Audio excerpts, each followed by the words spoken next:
পরম প্রেমময় শ্রী শ্রী ঠাকুর আমার পরমারাধ্যা জগৎ জননী শ্রী শ্রী বড়মা, পরম পূজ্য পাদ শ্রী শ্রী বরদা, পরম পূজ্য পাদ শ্রী শ্রী আচার্য দেবের শ্রীচরণে আমার শতকোটি প্রণাম।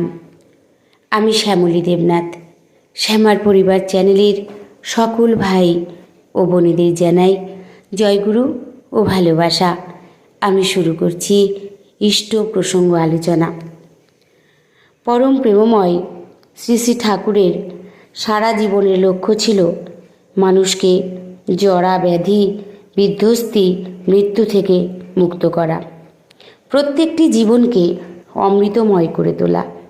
পরম দয়াল এর দিশা দেখিয়ে বললেন, আমি যা বলে গেলাম এটা সব চাইতে সহজ পথ।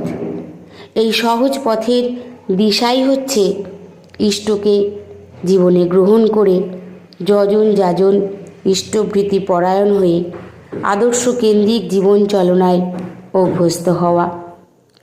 যত আমরা আদর্শ কেন্দ্রিক ইষ্টকেন্দ্রিক হব, আমরা তত সমস্যা মুক্ত হব।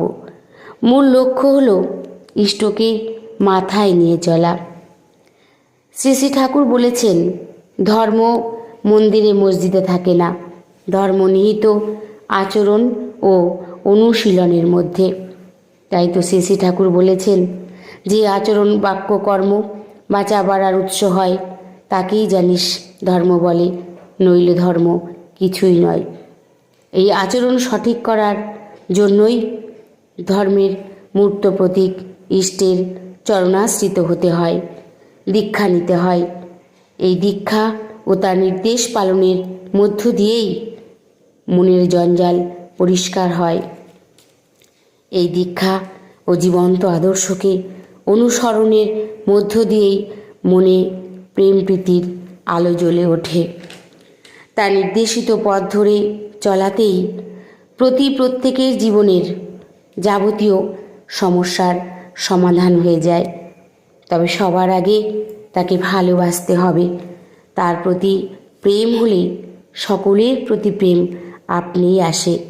শ্রী শ্রী ঠাকুর বলেছেন, আমাদের গন্তব্য ঈশ্বর প্রাপ্তি, ধারণ পালন সম্বেগ সিদ্ধ ব্যক্তিতে যুক্ত হওয়া। শ্রী শ্রী ঠাকুর হচ্ছেন তেমনতর সম্বেগ সিদ্ধ আদর্শ ব্যক্তিত্ব। তাকে অনুসরণ করে প্রকৃত ধর্মপথ চেনা যায়।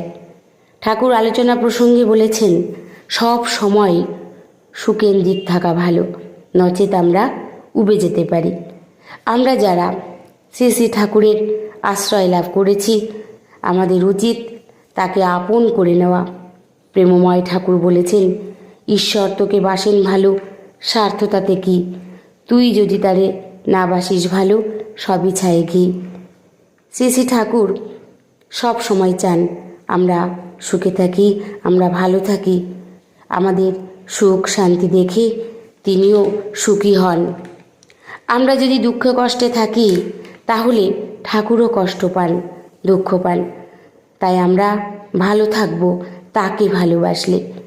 পরম প্রেমময় শ্রী শ্রী ঠাকুর অনুকূলচন্দ্র আনন্দ সমুদ্রের তরঙ্গ মাত্র নন, স্বয়ং আনন্দ সমুদ্র।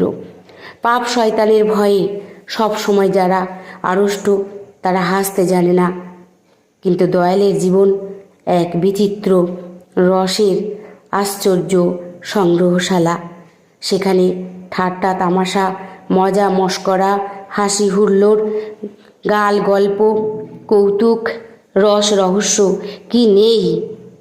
প্রেমই শ্রী শ্রী ঠাকুরের হাসির প্রধান অস্ত্র। মানুষের প্রতি তার ভালোবাসা অসীম। পরম পূজ্যপাদ শ্রী শ্রী দাদা বলেছেন, দুঃখ থেকে বাঁচার উপায় ঠাকুর, এছাড়া কোনো পথ নাই। ঠাকুরকে আপন করো, তাকে ভালোবাসো, তাকে প্রিয় পরম করো। তিনি সব দুঃখ থেকে রক্ষা করেন। নিষ্ক্রিয়ভাবে বসে থাকলে হয় না। ইষ্ট স্বার্থ প্রতিষ্ঠার সংকল্প নিতে হয়, করবই। এইভাবে চলার মধ্য দিয়ে জীবন সার্থক হয়ে ওঠে।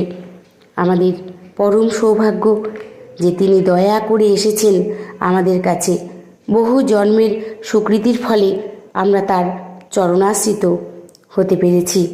তাই তো বিশ্বকবি রবীন্দ্রনাথ ঠাকুরের গানের সুর মিলিয়ে বলতে ইচ্ছা হয়, তাই তোমার আনন্দ আমার পর, তুমি তাই এসেছো নিচে, আমায় নইলে ত্রিভুবনেশ্বর, তোমার প্রেম হতো যে মিছে।